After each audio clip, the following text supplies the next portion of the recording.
welcome to Keeping It Real. I'm your host, Krista Gibson, and my guest today is Mark Dodich. Hi, Mark. Hi there. Mark is our astrological weather guy, and we talk to him once a month on video about what's coming up for the next month. And once a week, he's at newspiritjournal.com with an audio. But today, we are going to be talking about the astrological weather for November 2018. So what's going to be happening, Mark? Let us know.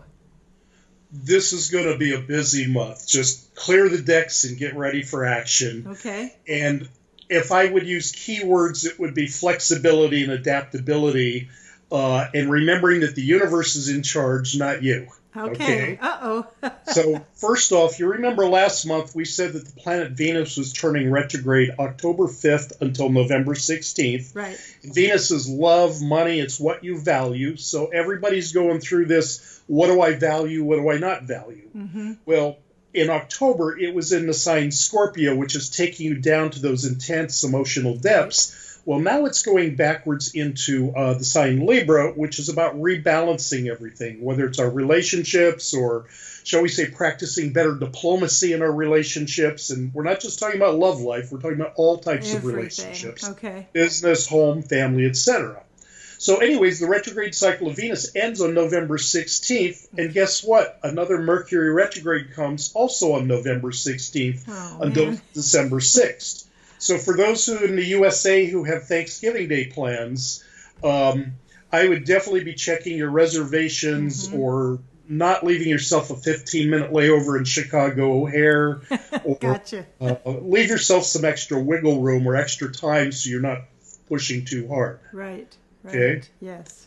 But the interesting thing about the Mercury retrograde is it starts in Sagittarius, which is the coach, mentor, minister, travel, adventure kind of a sign. And then we'll go back into Scorpio. So it's time to start looking at our belief system to say, where do I want more? Mm-hmm. This Mercury retrograde is a trigger for something even bigger.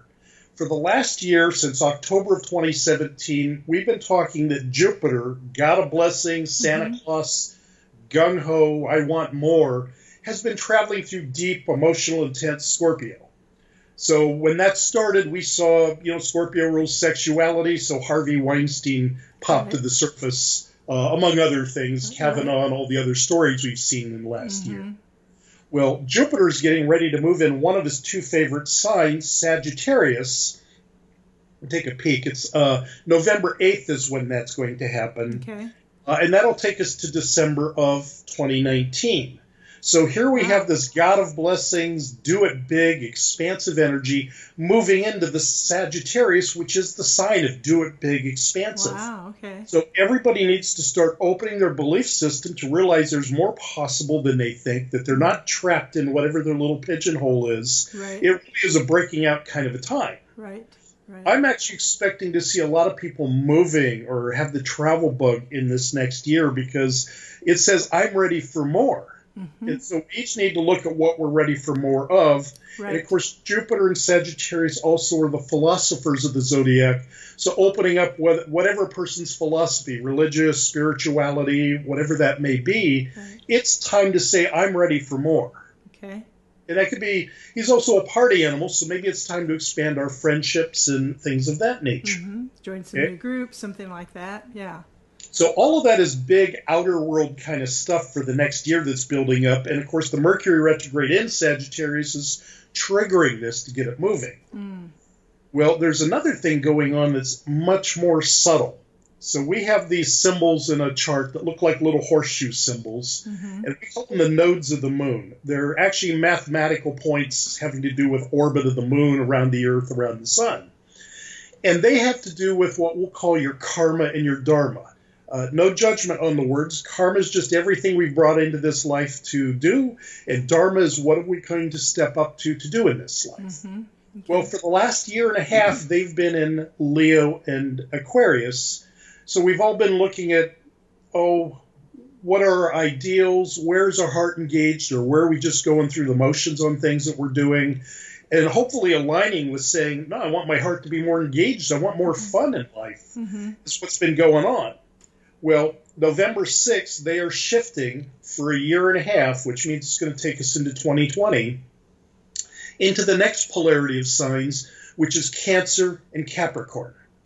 So think of going from air and fire, if you just feel those elements, and now going into water and earth. Wow. Well, Okay. water and earth like safety. They like security. They like they like to fix up their house. They buy or sell property. Food and nutrition would be a Cancer thing. So we're all going to look and say, wait a minute, what are the things I'm doing in life that nurture me? And what are the things I'm doing that don't nurture me anymore? Right. Right. Or maybe never did, but I've been doing them anyways. Right. And then on the other side, we've got Capricorn, which rules responsibilities and boundaries. So we're all going to start looking at what am I responsible for and what responsibilities have I taken on that weren't mine to take on. In other words, establishing better boundaries so that we're doing what we're responsible for and not doing what we're not responsible for. Wow. Okay. Yeah, sounds good. So that's good stuff. And then the only other really thing, like if that's not enough to talk about, but this is a little abstract, but the planet Uranus, which rules revolutions and expect the unexpected, poked its nose into Taurus between May and November 6th. So it gave us a teaser of what's coming next spring until 2026. So it's kind of a big deal. Yeah. Now it's going backwards, November 6th, Election Day, backwards into Aries. So here we have the expect the unexpected planet moving backwards into Aries. And that'll go through the winter. So on one level, we're saying, oh, we all need to finish up things since 2011. And another level, it says expect the unexpected. It's kind of a wild and crazy thing on Election Day. Yeah, I'll say. So I'm going to stay away from doing any kind of predictions because how do you predict expect the unexpected? Exactly, yeah. You know. But it'd be an interesting day to watch as that is shifting energies. Right. So, and then lastly, for the USA Thanksgiving Day, the moon is going to be in a condition we call void of course. Moon likes to make relationships, and void means it's not making relationships. Typically, you don't make important purchases or initiate important new actions. It's a little more mellow of a day. But by the evening, the moon is going to move into Gemini for Black Friday. And Gemini rules retail sales and communications, so we'll probably see both internet and traffic like crazy. And Gemini likes short and quick.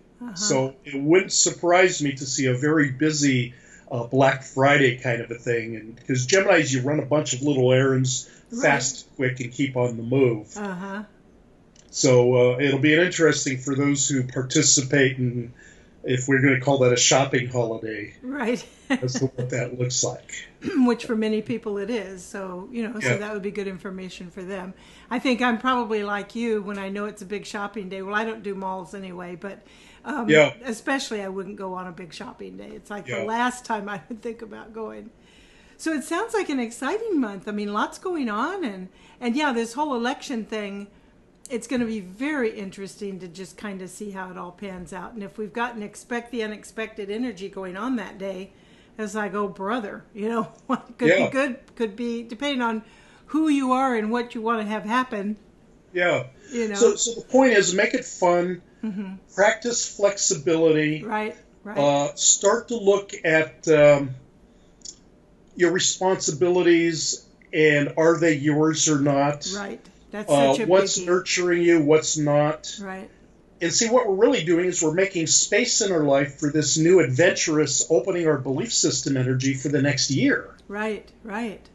And so this really is the tip of the iceberg or the appetizer or something that's trying to build us up to something much larger. Which is exciting.